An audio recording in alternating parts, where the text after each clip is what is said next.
Qualquer um pode mudar. Deus é capaz de fazer o impossível na vida das pessoas. Então, muitas vezes, nós pensamos em pessoas perto de nós, como nossa família, nossos vizinhos, nossos amigos, nossos colegas de trabalho, colegas de faculdade. Pensamos, nossa, que cara orgulhoso, que mulher orgulhosa. E aí você coloca na sua cabeça que essa pessoa nunca vai mudar por causa de falta de fé. Mas eu tenho uma boa notícia. Você pode mudar, amém? Você pode começar a ter fé. E essa pessoa que você acha que nunca mudaria, Deus pode fazer um milagre e transformar completamente o caráter dele, amém?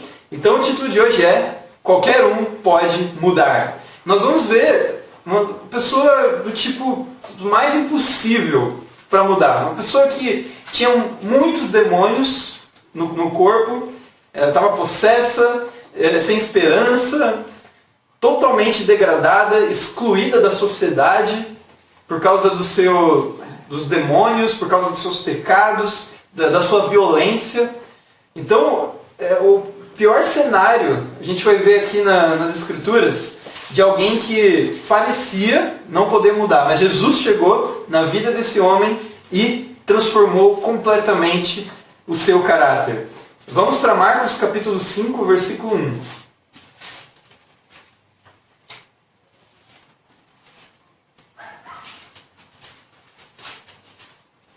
Eles atravessaram o mar e foram para a região dos Gesarenos. Quando Jesus desembarcou, um homem com um espírito imundo veio dos sepulcros ao seu encontro. Esse homem vivia nos sepulcros e ninguém conseguia prendê-lo, nem mesmo correntes, pois muitas vezes lhe haviam sido acorrentados pés e mãos. Mas ele arrebentara as correntes e quebrara os ferros dos seus pés. Ninguém era suficientemente forte para dominá-lo. Noite e dia ele andava gritando e cortando-se com pedras entre os sepulcros e nas colinas. Uau! Depois que Jesus atravessa o mar e chega numa região chamada região dos Gesarenos, Jesus se depara com um homem vindo dos sepulcros. Imagina essa cena. Você vê o cara saindo do cemitério endemoniado. Você fica com medo, né? Fala aqui que dia e noite ele gritava de dor, ele chorava. E a dor era tanta, mas tanta, que ele se cortava entre as pedras. Ele praticava automutilação. Nós vemos aqui que esse homem estava num intenso sofrimento. E ele estava isolado, as pessoas não conseguiam conviver com ele, tentavam segurar ele, tentavam ajudar ele, mas ele era mais forte, ele até quebrava as próprias correntes quando tentavam prendê-lo. Então, ninguém tinha força para dominar esse homem. E os três evangelhos, Mateus, Marcos, Lucas, os três primeiros, eles são chamados sinóticos. Os três evangelhos falam sobre a mesma narrativa, no entanto, sobre pontos de vistas distintos. Cada um tem um ponto de vista específico. Marcos foi o primeiro deles a ser escrito, e Mateus e Lucas, eles usaram o material de Marcos e dão outros detalhes. Então a gente vai ver aqui como que Lucas vê esse acontecimento. Ele coloca um detalhe a mais. Lucas capítulo 8, versículo 26.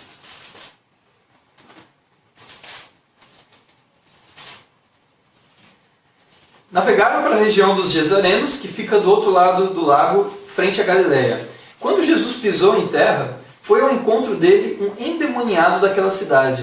Fazia muito tempo que aquele homem não usava roupas, nem vivia em casa alguma, mas nos sepulcros. Quando viu Jesus, gritou, prostrou-se aos pés dele e disse em alta voz: Que queres comigo, Jesus, Filho do Altíssimo? Rogo-te que não me atormentes. Então o que a gente vê aqui? O que Lucas adiciona? Fala aqui que esse homem não tinha roupas, ele estava nu. Então além de quebrar correntes, gritar de dor à noite, viver entre os sepulcros, esse homem não tinha roupas. A reação da maioria das pessoas ao ver um homem assim seria de susto. Mas vamos ver o que Jesus faz. Jesus sabia que esse homem ele agonizava de tanta dor. E Deus sabe o nível da dor na vida das pessoas no Rio de Janeiro. de algum modo, podemos olhar para essa situação aqui na Bíblia e pensar nas famílias, no mundo atual que nós vivemos. Então não é só daquela época. Hoje em dia, encontramos pessoas nesse estado também. Talvez não na mesma intensidade desse homem, ainda que tenham, mas em geral vemos esposas, maridos, filhos sofrendo por causa dos seus pecados, deles mesmos e um com o outro. E isso faria você olhar para essa cena e ir para trás, de susto. Você fica incomodado em ver essa cena. E muitas pessoas, de verdade, se cortam, se mutilam, para quê? Para substituir a dor. Muitas vezes tem uma amargura na vida, tem uma dor muito profunda por causa de pecado. E o que acontece? Para aliviar essa dor, essa mágoa, essa amargura, esse vazio, elas fazem dores físicas, por meio de cortes no corpo. Eu já estudei a Bíblia com pessoas que fazem isso. Isso é uma realidade. Pessoas que faziam cortes no braço. Depois o rapaz mostrou para mim o corte, para tentar esquecer as tristezas da vida, por causa de depressão. Então, em alguns casos, até culmina com suicídio. A pessoa sente tanta dor, tanto sofrimento, tanta angústia, que ela não suporta mais viver e ela tira a sua própria vida. Eu já tive um amigo que se suicidou, ele se jogou num trilho de um trem, e que deve ser uma dor terrível morrer dessa forma, mas isso é para você ver o quanto que essa pessoa estava sofrendo. Então, tem muitas pessoas no mundo que sofrem muito por causa da depressão, por causa de ansiedade, por causa do pecado. Tem até um caso nos Estados Unidos uma vez, de uma menina que é até baixa, né? Baixa estatura. Ela estava estudando a Bíblia e mesmo sendo pequena, ela ficou muito furiosa. E olha só, ela avançou na discípula que estava estudando a Bíblia com ela. Ela agrediu a discípula. Aí precisou dos 3 irmãos ir lá socorrer, 3 irmãos fortes. E mesmo esses 3 irmãos sendo fortes, não conseguia parar ela. A força da menina era incrível. Precisou deles 3 para poder conter essa menina. 3 semanas depois, essa menina foi batizada, amém? Ela mudou. Nós vamos ver que Jesus também muda esse homem. Jesus cura esse homem, expulsa esse demônio e ele começa a ter uma vida sã como discípulo, amém? Então o primeiro ponto de hoje é: a dor te leva a mudar. A dor te leva a mudar. Esse cara estava chorando uma multidão de lágrimas todos os dias de tanta dor. E a dor, ela tem que levar você à mudança. Você não pode ficar satisfeito com essa vida de dor. E como discípulos, nós temos uma resposta para a dor. Quando você se batiza com fé e arrependimento, vivendo como um discípulo, um cristão de verdade, todos os seus pecados são perdoados, amém? Então, uma das maiores motivações de um discípulo é a graça, amém? A motivação para você mudar é a graça de Jesus. Então, irmãos, qualquer pessoa pode mudar, até mesmo nós, porque a gente sabe quantos pecados nós mesmos temos, amém? E nós temos vários exemplos aqui no Rio de Janeiro de pessoas que mudaram. Eu quero falar aqui sobre o Israel. O Israel tem estudado a Bíblia recentemente para se restaurar. Ele se batizou no ano passado como discípulo. No entanto, infelizmente, por alguns motivos, ele acabou se afastando do reino de Deus. Acabou perdendo completamente o compromisso com Jesus. Parou seus tempos com Deus, parou seu evangelismo, parou de vir nas reuniões. E ele começou a se entregar para muitos pecados. O que aconteceu? Deus colocou algumas dores na vida dele. Por exemplo, ele estava sentindo um vazio a respeito de relacionamentos. O pai dele ficou doente, foi para o hospital. Ele acabou eventualmente perdendo seu emprego por causa da pandemia do coronavírus. Então Israel começou a sofrer muito depois que ele saiu da igreja. No entanto, ele viu quanta falta fazia poder estar com Deus de novo, amém? Então ele procurou de novo os discípulos e quis estudar a Bíblia, e agora está sendo restaurado, amém? Infelizmente ele acabou perdendo o pai dele, que foi uma dor muito grande, mas isso só serviu de combustível para ele mudar, amém? Então você vê, o Israel está mudando, qualquer pessoa pode mudar.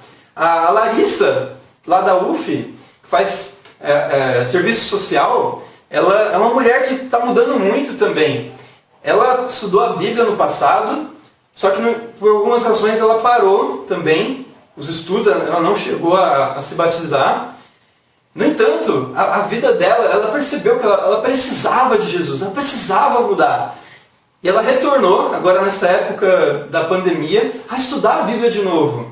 E dessa vez ela entendeu que ela precisa ser batizada, e se Deus permitir, amanhã a Larissa vai ser batizada lá em Niterói, amém? Outra pessoa que eu quero falar aqui, o Felipe falou nas boas notícias, é o Raimundo. O Raimundo, ele é colega da Angel e ele faz atletismo. Ele tem deficiência visual, então isso aí já é um fator que limita bastante ele, já produz muita dor. E ele percebeu que ele queria enxergar, mas não só fisicamente, enxergar espiritualmente, amém? Ele queria ver Jesus, ver a verdade da palavra de Deus e poder ter esse discernimento espiritual tão desejado. E ele fez os estudos com Robson e ele se batizou nessa quarta-feira e é o nosso irmão em Cristo, amém? Então você vê aqui, pessoas mudando o seu caráter. Esse é um milagre moderno. O milagre lá do primeiro século tinha muita ênfase em curas, expulsão de demônios, mas tinha também salvação. Hoje em dia, a gente não vê os dons milagrosos da era apostólica, mas, no entanto, nós vemos vidas sendo transformadas, caráter mudando, pessoas se arrependendo e seguindo a Jesus, amém? Esse é o milagre moderno, é se batizar como discípulo e ter seus pecados perdoados, amém? Marcos capítulo 5, versículo 6, vamos continuar lendo.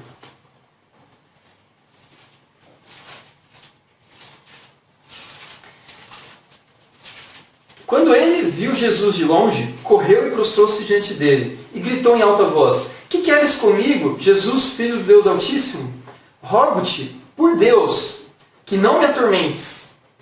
Pois Jesus lhe tinha dito, saia desse homem, espírito imundo. Então Jesus lhe perguntou, qual é o seu nome? Meu nome é Legião, respondeu ele, porque somos muitos. Ele implorava a Jesus com insistência, que não os mandasse sair daquela região. Uma grande manada de porcos estava pastando uma colina próxima. Os demônios imploraram a Jesus, manda-nos para os porcos, para que entremos neles. Ele lhes deu permissão, e os espíritos imundos saíram e entraram nos porcos. A manada de cerca de 2.000 porcos atirou-se precipício abaixo, em direção ao mar, e nele se afogou.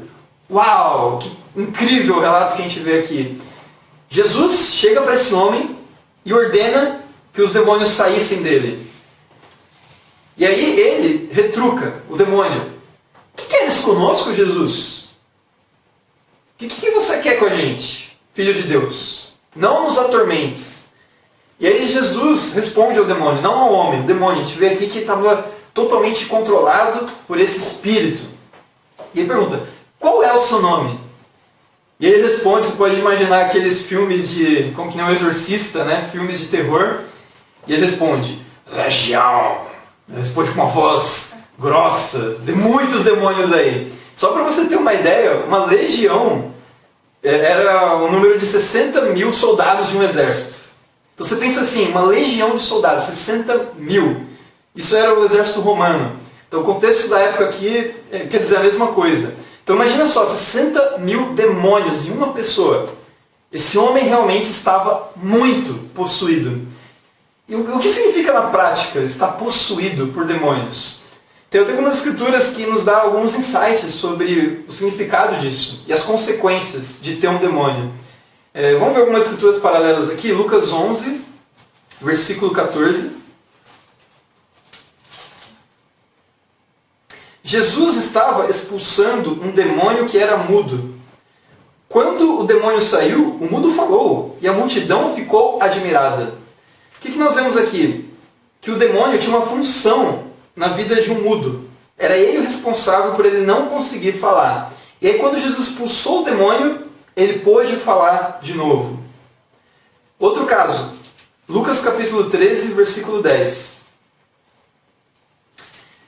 Certo sábado, Jesus estava ensinando numa das sinagogas. E ali estava uma mulher que tinha um espírito que a mantinha doente havia 18 anos. Ela andava encurvada e de forma alguma podia endireitar-se. Ao vê-la, Jesus chamou à frente e lhe disse: mulher, você está livre da sua doença. Então ele lhes impôs as mãos e imediatamente ela se endireitou e passou a louvar a Deus. Uau! A gente vê aqui uma mulher que ela andava encurvada. Então ela tinha a coluna torta. E o que aconteceu? Jesus chegou para ela e falou: mulher, você está livre da sua doença. E aí o demônio saiu através da imposição de mãos de Jesus e ela o quê? Se endireitou e passou a louvar a Deus. E a Bíblia fala claramente aqui, no versículo 11, que era um demônio que mantinha ela doente por tanto tempo, 18 anos. O que nós vemos aqui, irmãos? Nós vemos que uma possessão de demônios não está só diretamente relacionado com o que a gente vê nos filmes de terror, da pessoa alterar a voz e ficar com força sobre-humana. Não só isso, mas também pode se manifestar em doenças e também escravidão ao pecado. Fala aqui que o demônio mantinha pessoas escravas. Obviamente, Jesus, lidando com eles, pregou a palavra e muitos deles curaram dessas doenças, amém? Jesus fazia cegos enxergarem, mudos falarem, colunas tortas se endireitarem e também salvava a vida dessas pessoas. Então, irmãos, nós vemos aqui que um demônio, ele causa doença nas pessoas, ele causa escravidão ao pecado, e isso é a possessão nos dias de hoje.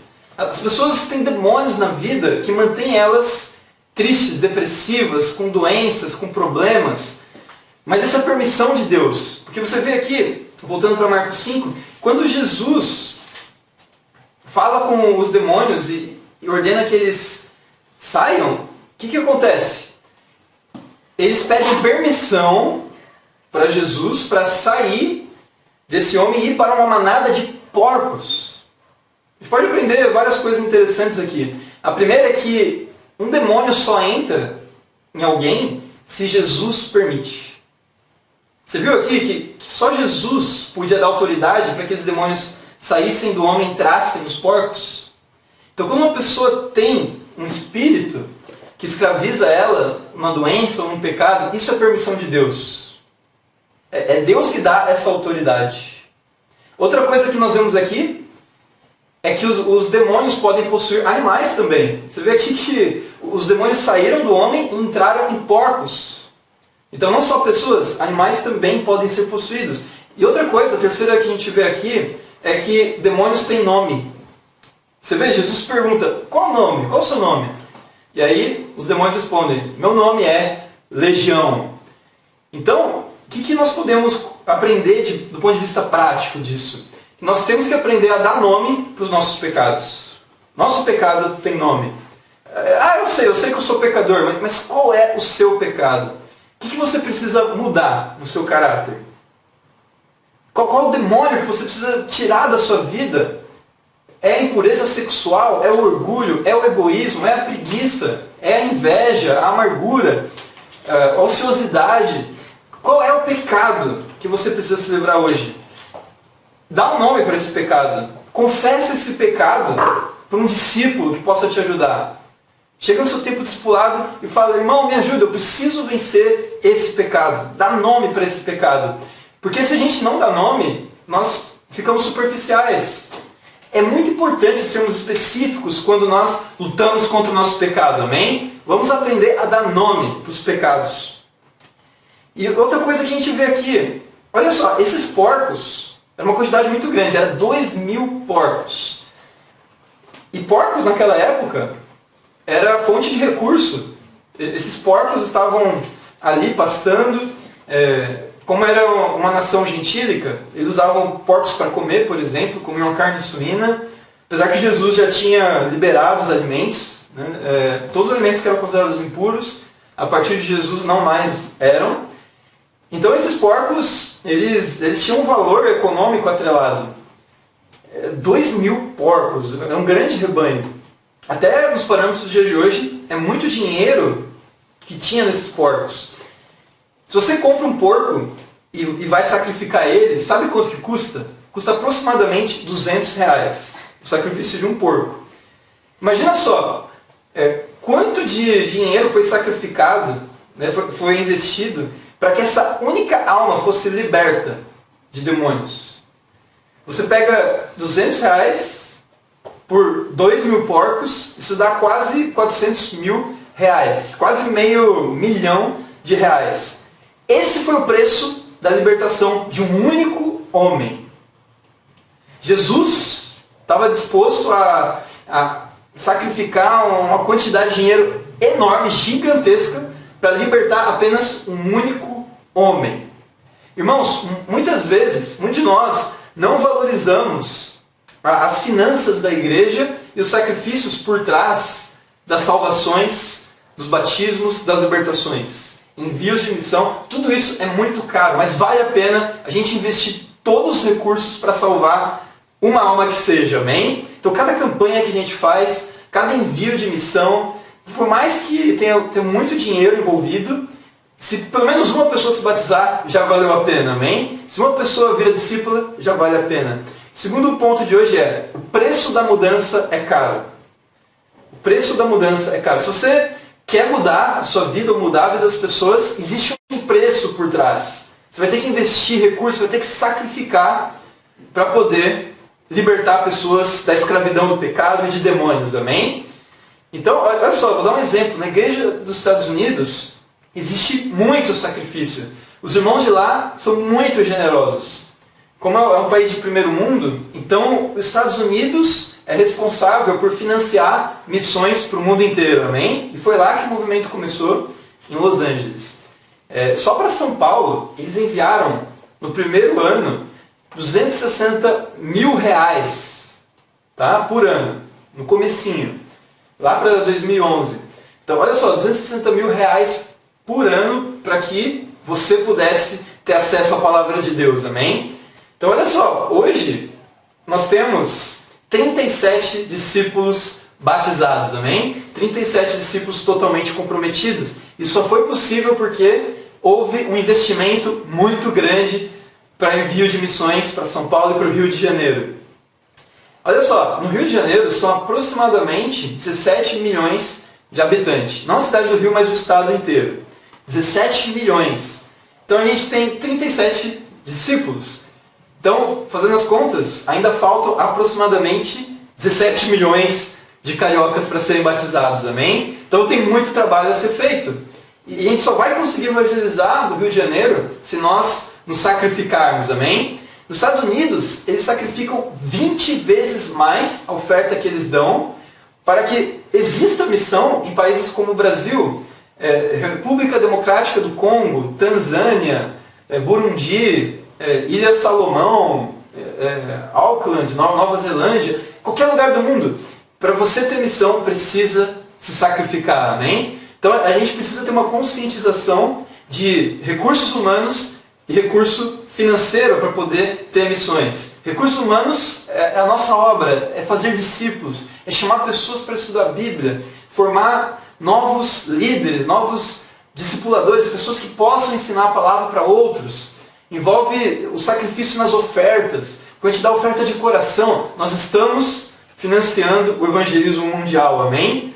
2.000 porcos foram sacrificados para que uma pessoa fosse salva. O que você está disposto a sacrificar para que muitos sejam salvos no Brasil e no mundo? Então todos nós precisamos sacrificar. Olha aqui em Romanos 12, versículo 1, que a palavra de Deus fala.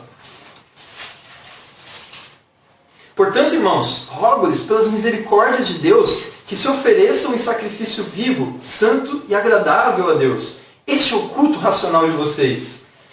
Uau! Qual tipo de culto, de adoração que Deus gosta?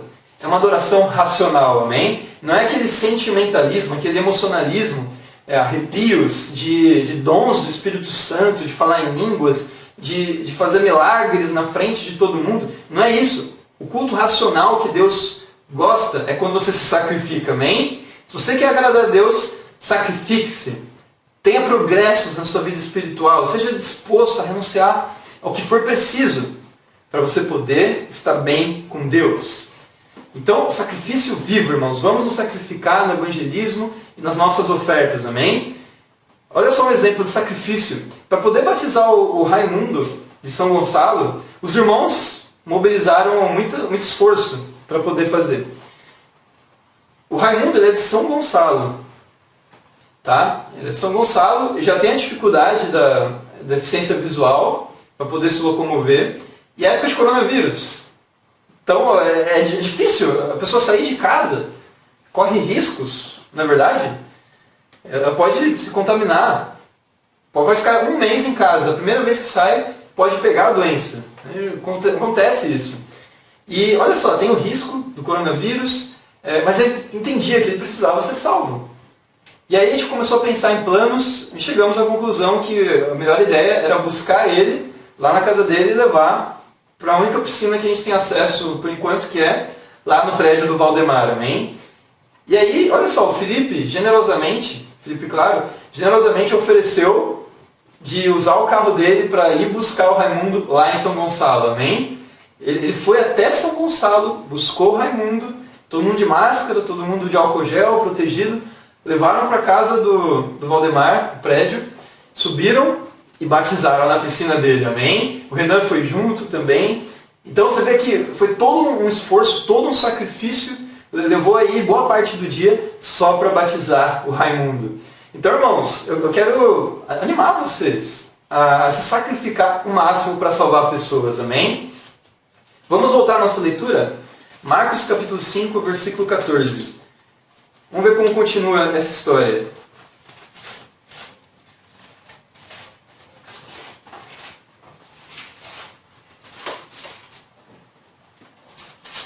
Os que cuidavam dos porcos fugiram e contaram esses fatos nas cidades e nos campos. E o povo foi ver o que havia acontecido. Quando se aproximaram de Jesus, viram ali o homem que fora possesso da legião de demônios assentado, vestido em perfeito juízo, e ficaram com medo. Os que estavam presentes contaram ao povo o que acontecera ao endemoniado, e falaram também sobre os porcos. Então o povo começou a suplicar a Jesus que saísse do território deles. Uau, você vê aqui que Jesus era um homem muito controverso. Terceiro ponto de hoje. Mudanças causam controvérsias. Onde quer que Jesus pregasse a palavra, havia controvérsia. Havia gente querendo que ele fosse embora, discordando dele. E eu gosto dessa passagem porque ela é um pouco engraçada. Olha só, porque esse cara estava arrebentando as correntes, cortando a si mesmo, chorando à noite, indo para o sepulcro sem roupa, totalmente nu, e ninguém pensa sobre isso. Mas no versículo 15 lemos que as pessoas na cidade estavam vendo esse cara em paz, vestido, em perfeito juízo. E só agora estão com medo desse cara. Agora que ele está bem, ficaram com medo. Agora que ele ficou liberto, causou escândalo. Mas enquanto ele estava sofrendo, ninguém deu a mínima. Estava todo mundo de boa. Mas quando uma alma é salva, gera um revertério espiritual. As pessoas ficam indignadas e começam a criar controvérsias. E por isso quiseram que Jesus fosse embora. E qual que era a motivação por trás? Nossa, esse Jesus, para poder libertar esse cara não merecia, e Jesus fez isso com ele, teve que custar 2.000 porcos. Ele causou um prejuízo econômico na cidade. Esse foi o preço para libertar esse homem. Por isso que ficaram indignados, perderam as suas fontes de lucro. Então, a Bíblia diz que por causa do preço alto, pediram para Jesus sair daquela cidade. Então temos que entender, irmãos, que se nós quisermos seguir a Jesus, nós seremos controversos, amém? Nós seremos completamente controversos. Nós vamos bipolarizar a sociedade, nós vamos dividir as pessoas. Alguns vão amar, outros vão odiar, perseguir. E olha o que diz em 2 Timóteo 3,12.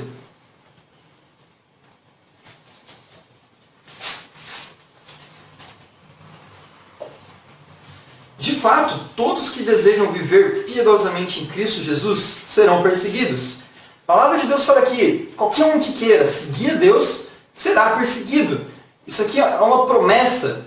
Então, se você não está sendo perseguido, algo tem de errado com o seu relacionamento com Deus. Porque a Bíblia fala, se você quer ser um discípulo, você vai causar polêmica. Você vai ser uma pessoa controversa, como Jesus foi. Você vai ser perseguido. Perseguido pela sua vida, pela sua conduta, pelo seu estilo. Perseguido também pela doutrina. Religiosos vão falar mal de você. Vão questionar suas convicções. Olha o que diz aqui em João 16, do 1 ao 3, como que os religiosos lidam quando alguém vence a hipocrisia, larga a igreja com falsas doutrinas e vem para o reino de Deus. Olha o que acontece.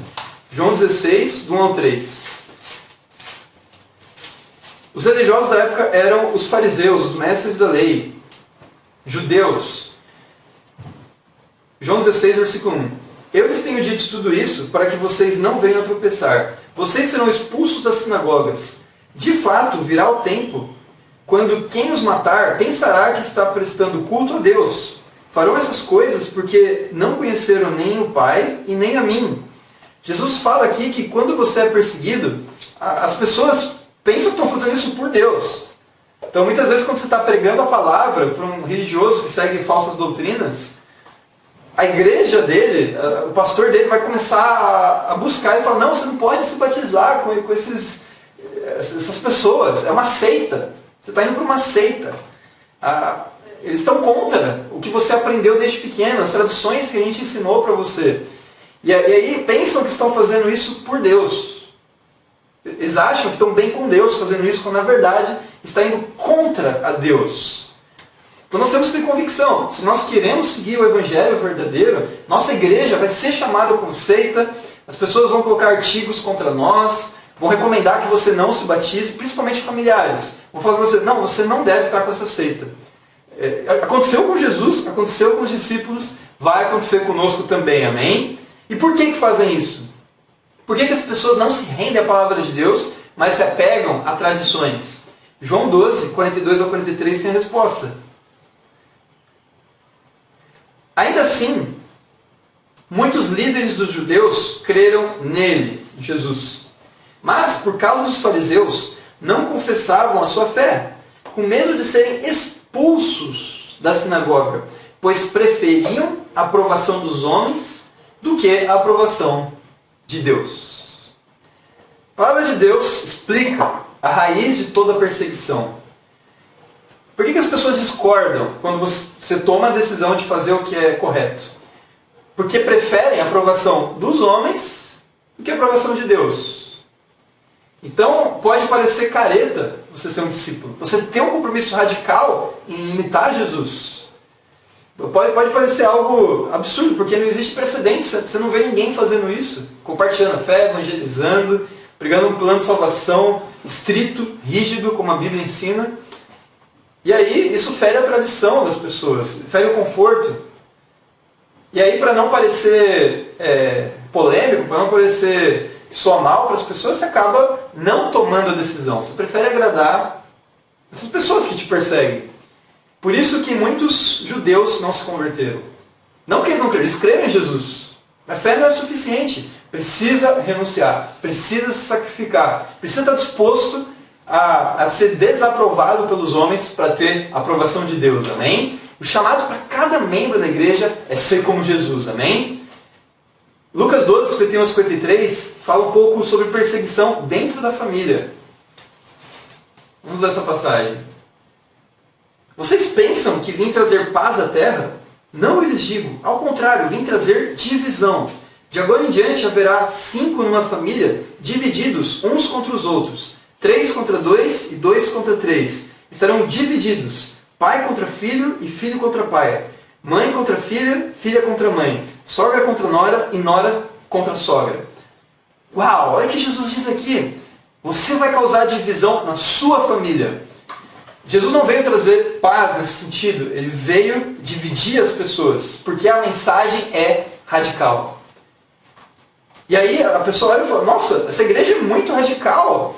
Chama cada membro para ser como os apóstolos. O nível de comparação tem que ser Jesus, amém? A gente tem que ser como Jesus. Não imitador dos apóstolos, imitadores de Jesus, amém? Que tinha um padrão muito comprometido com a palavra de Deus. Então, muitos nos perseguem, mas muitos mudam também. Pessoas que antes nos perseguiam agora são discípulos, que são perseguidos. Esse foi o caso de Paulo. Paulo era assassino, ele era perseguidor de cristãos. Ele era um judeu muito enraizado em suas tradições. No entanto, quando Jesus apareceu para ele no deserto, a vida dele mudou. Ele foi batizado e aí ele fazia o que ele repudiava antes. Ele pregava a palavra e fazia discípulos, amém? E ele foi tão influente que 75% do Novo Testamento foi ele que escreveu, amém? Então nós vemos que esse homem que Jesus libertou, ele, depois de liberto, ele precisava proclamar as boas novas do que fizeram com ele. Ele precisava testemunhar isso, para que outras pessoas pudessem mudar também. E esse homem, ele poderia ser muito perseguido, é isso que a gente vai ver agora. Vamos lá para Marcos capítulo 5, versículo 18. Marcos 5, 18.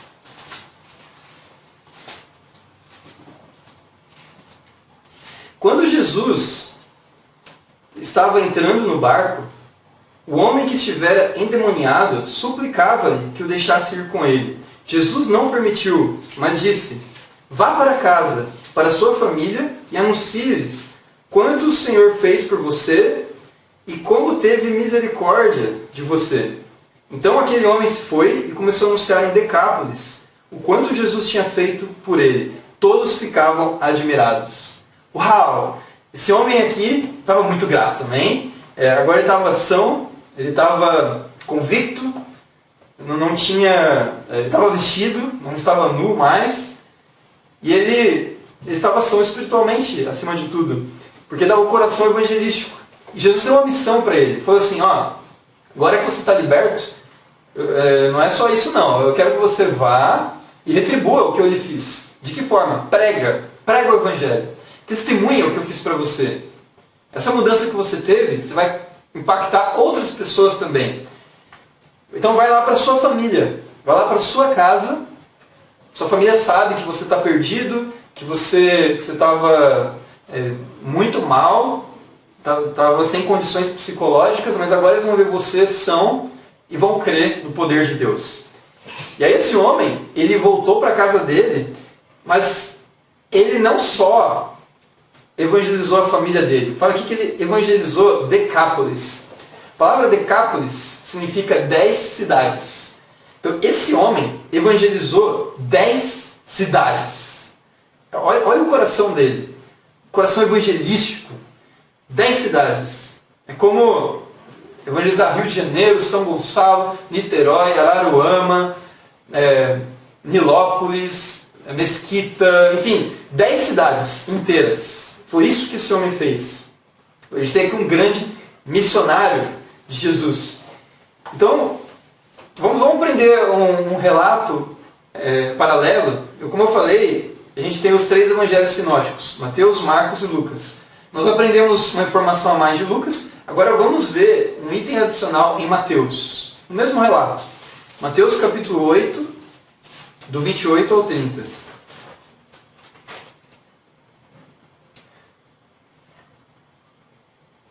Quando ele chegou ao outro lado, a região dos Gadarenos, foram ao seu encontro 2 endemoniados que vinham dos sepulcros. Eles eram tão violentos que ninguém podia passar por aquele caminho. Então eles gritaram: "Que queres conosco, Filho de Deus? Vieste aqui para nos atormentar antes do devido tempo?" A certa distância deles estava passando uma grande manada de porcos. Os demônios imploraram a Jesus: "Se nos expulsa, manda entrar naquela manada de porcos." Então a gente vê aqui outro relato paralelo. Você vê alguma diferença desse relato para o de Marcos e de Lucas? Tem uma diferença substancial. Aqui fala que não era um endemoniado, eram 2 endemoniados. Será que nós temos aqui uma contradição bíblica? Enquanto Marcos fala que é 1, Mateus fala que é 2? Claro que não. Marcos, por escrever primeiro, obviamente ele sabia que eram 2 homens. No entanto, Marcos preferiu focar naquele homem que foi evangelizar toda Decápolis, amém? Ele levantou aqui mais aquele cara que fez um impacto evangelístico na sua família e em toda a cidade. Porque essa é a ênfase que Marcos queria dar, é para o evangelismo. Tá? Então, você vê aqui até que, se você olhar o relato de Mateus, ele nem fala muito sobre o evangelismo desses homens. Nem é o foco de Mateus. Mateus está interessado com outros temas.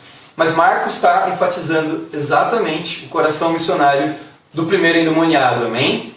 Então, nós vemos aqui que é algo fantástico, né? Você poder anunciar a palavra de Deus. É um privilégio muito grande ter um coração de pregador, de evangelista. Então esse homem se tornou um grande evangelista, amém? É um pregador da palavra de Deus. E o quarto ponto que eu quero falar com vocês hoje é sobre a família. Você vê que Jesus manda ele para pregar para a sua família. Quarto ponto de hoje. Sua família pode mudar. Muitas vezes temos dificuldade de acreditar que nossa família pode mudar. Porque a gente conhece eles muito bem. A gente sabe, convive, sabe dos pecados, sabe da tradição religiosa, sabe dos desafios, que é muito parecido com o seu desafio. Afinal de contas, é uma família. Vamos ver em 1 Coríntios 6, 9 a 11, uma escritura sobre mudança, amém? 1 Coríntios 6, do 9 a 11. Vocês não sabem que os perversos não herdarão o reino de Deus? Não se deixem enganar. Nem imorais, nem idólatras, nem adúlteros, nem homossexuais passivos ou ativos, nem ladrões, nem avarentos, nem alcoólatras, nem caluniadores, nem trapaceiros herdarão o reino de Deus. Assim foram alguns de vocês. Mas vocês foram lavados, foram santificados, foram justificados no nome do Senhor Jesus Cristo e no Espírito de nosso Deus. Uau! Nós nos esquecemos de quem éramos antes de sermos batizados. Alguns eram imorais sexualmente, outros eram idólatras, outros alcoólatras, outros avarentos, outros eram homossexuais, ativos ou passivos, outros oprimiam homossexuais. Enfim, não importa o seu passado, seja qual for o pecado. O que importa, como fala aqui, é que você mudou, amém? Que sua família vai mudar. Então, se você vê esses pecados que eu falei aqui nos seus familiares, por que você vai desistir de perseverar por eles? Porque você mudou. Você tinha esses pecados também. Era difícil, mas você venceu o orgulho. Você virou um cristão, você foi batizado. Por que eles não podem passar pela mesma trajetória? O que tira a sua fé? Aqui fala claramente, olha, vocês coríntios, vocês tinham todos esses pecados, mas vocês mudaram. Assim eram alguns de vocês. Hoje vocês são santificados, lavados. Deus perdoou todos os seus pecados. Por que sua mãe, seu pai, seu irmão, sua irmã não podem passar pela mesma trajetória? Olha só na igreja, quantas conversões de familiares nós tivemos. O Ismael é filho de discípula, a Dilma. Então, o Ismael é fruto da Dilma, hoje ele lidera Niterói. A Isadora trouxe a Isabela, a irmã gêmea dela. Isso foi em 2017, ela trouxe a irmã para ser uma discípula. Hoje as duas são discípulas incríveis, amém? A Jéssica salvou o pai dela de quase 80 anos de idade, que tinha câncer, andava na cadeira de roda, tinha dificuldade de mobilidade. Uma pessoa que estava quase no leito de morte. Tinha até amnésia, mas a Jéssica tinha fé que ele podia mudar. E aí, estudando a Bíblia, um dia ele foi batizado, faleceu alguns meses depois e está com Deus nos céus, amém? A gente tem o exemplo de uma família inteira, praticamente, que é a Evelyn, a Angel, o Ronaldo e a Jaciara, amém? A Evelyn trouxe a família inteira e agora está trazendo a tia dela, a Mara, também está tomando decisão. E a Angel trouxe o Raimundo, você vê aqui que o Evangelho contagia a família toda, amém? E é muito especial isso, a gente vê o Felipe e a Camila, um trouxe o outro também, né? Casais como Renan e Onara, na época eram noivos, hoje são casados. Então, tenha esperança por sua família, amém? Seu cônjuge, seus pais, seus irmãos, tios, filhos, sobrinhos, primos. Tenha fé por sua família e Deus vai fazer coisas incríveis, amém? Não desista deles. Só que o endemoniado que se curou, ele não ficou satisfeito com a família. A gente vê aqui que ele foi e evangelizou outras famílias também. Quinto ponto de hoje. Outras famílias também podem mudar. A gente não foca só na nossa família, a gente foca em todas as famílias, amém? Porque nós não somos egoístas, nós temos que pensar nos outros também. Então olha o que diz em 1 Timóteo, capítulo 2, do 3 ao 4. Esse homem não pensou só na sua família, pensou em Decápolis, 10 cidades inteiras. Por que ele fez isso? Porque ele entendeu algo muito importante. 1 Timóteo 2, do 3 ao 4. Isso é bom e agradável perante Deus, nosso Salvador, que deseja que todos os homens sejam salvos e cheguem ao conhecimento da verdade. Uau! Aqui fala claramente que Deus planeja que o mundo todo seja evangelizado em uma só geração, amém? Na nossa. Então, irmãos, nós não sonhamos só com nossa família, com o nosso bairro. Não, nós sonhamos com o mundo inteiro sendo evangelizado. A gente viu isso nas boas notícias que o Felipe e a Camila deram, amém? Então, eu quero animar você a aprender os princípios básicos. Pergunta, você é capaz de estudar a Bíblia com uma pessoa, desde o primeiro estudo até o último, e batizá-la? Se não, eu quero convidar você para o nosso devocional, que a gente está fazendo uma série de perguntas e respostas, para poder aprender os estudos básicos. O estudo dessa terça-feira vai ser o de trevas, amém? Se o pessoal lá de São Paulo disponibilizar o vídeo, assistam. Tá? O Raul vai ensinar o estudo de trevas. Cada semana tem um estudo. O estudo de trevas fala sobre o pecado, sobre por que o pecado separa de Deus, quais são os pecados. Então é um estudo muito profundo, muito importante de ser aprendido. E terça-feira vamos fazer esse devocional de perguntas e respostas, amém? Então, no final desses estudos, que cada discípulo esteja pronto para estudar a Bíblia com seus amigos, com seus familiares, com colegas de trabalho, de faculdade, enfim, todo mundo, amém? Então, é muito importante esse assunto. Eu quero levantar o Robson. O Robson tem um pouco mais de um ano na fé, e o Robson deu o primeiro fruto dele, que foi o Raimundo. Ele fez todos os estudos bíblicos com o Raimundo, ele aprendeu e colocou em prática, amém? Então, Robson fazendo discípulos. A Carol Dias fez os estudos com a Larissa, a Jéssica também. Então, são mulheres frutíferas. Por quê? Porque aprenderam a fazer os princípios básicos. Então, irmãos, vamos ter em mente isso, que a gente não quer ficar só aqui no Rio de Janeiro. Não só a nossa família, não só os cariocas, a gente quer ir para o Brasil inteiro. Tem o Nordeste ainda para ser evangelizado, região Norte, Centro-Oeste, Sul e o resto da região Sudeste, amém? Vamos ter o sonho de evangelizar o mundo inteiro em nossa geração, sermos frutíferos para chegar em todas as pessoas, amém? E para Deus seja a glória, amém.